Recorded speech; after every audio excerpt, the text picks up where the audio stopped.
We've also got the fallout from the first week of ULEZ in London and some really interesting breaking news from Glasgow, in which it turns out that actually the clean air revolution has taken a bit of a backward step, because the measurement of air pollution since this year to last year has actually shown that air pollution is now worse in Glasgow than it was before they put the ULEZ in. Gareth, a very good morning to you.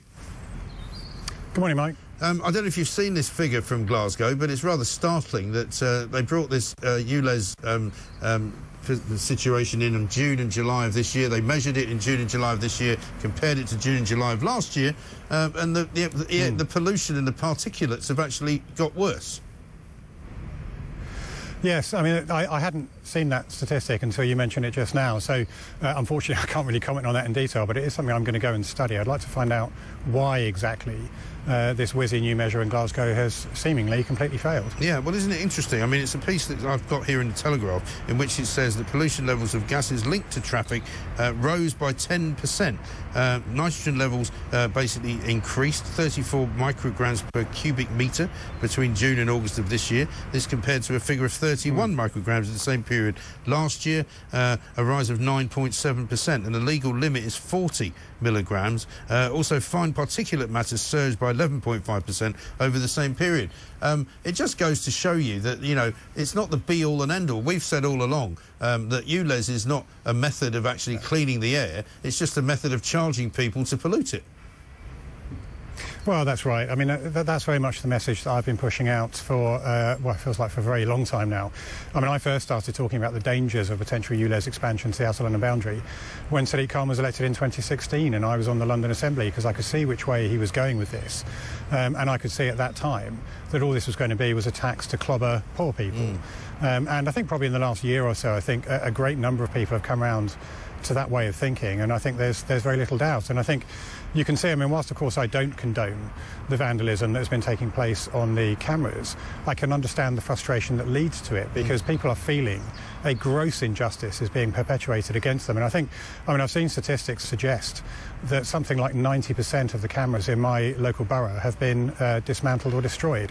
And I think that speaks volumes. And it's not, my borough is not alone in that. I think the whole of Outer London is rebelling against what they see as a great injustice. Yeah. I mean, politicians do occasionally condone the acts of Extinction Rebellion and the acts of Just Stop Oil. There's a bunch of idiots, I'm told today, on Westminster Bridge creating a stink and setting off flares and holding up traffic and all of that. Criminal activity, vandalism as well. You know, I don't think there's anything wrong with not necessarily condoning, but excusing, you know, the breaking of the law if it is for a purpose which is, shall we say, for the people's benefit. Well, I mean, I think we need to be very careful here, because the law is the law, and you know, if you're going to give a free pass to break the law in some way, then it becomes very difficult not to give a free pass in another. People can protest. That's why it's been so dangerous. But that's why it's been so dangerous, Gareth, for so many people in the judiciary, for example, and in the police, to not arrest those who are breaking the law when they're doing it in the name of climate change. I entirely agree with that. I mean, these are sentiments that I've conveyed to the most senior police officers, that their job is to police without fear or favour, and that means you don't go hard on one set of protesters but easy on another, because you think that people are in tune with that particular belief. If you're wearing the King's uniform, your job is to uphold the law regardless of what law breaking is going on.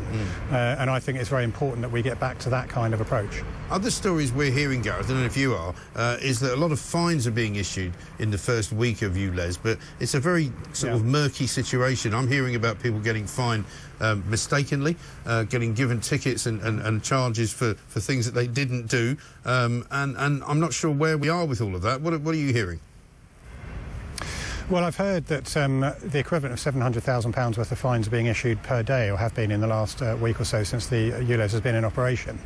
And I've heard that some people are being fined despite having compliant vehicles, which tends to suggest the system is not working in the way that it should.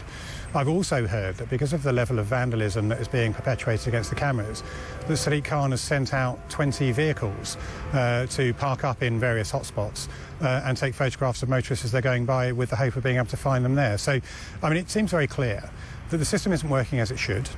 that Sadiq Khan is determined to fleece people as much as possible, and people's sense of injustice is rising. I think it's profoundly wrong, and the Mayor's made a terrible mistake in doing this. Yes. I mean, we're told that as many as 100,000 petrol cars registered from 1999 to 2005 could be affected by the fact that cameras don't recognise their age or their model.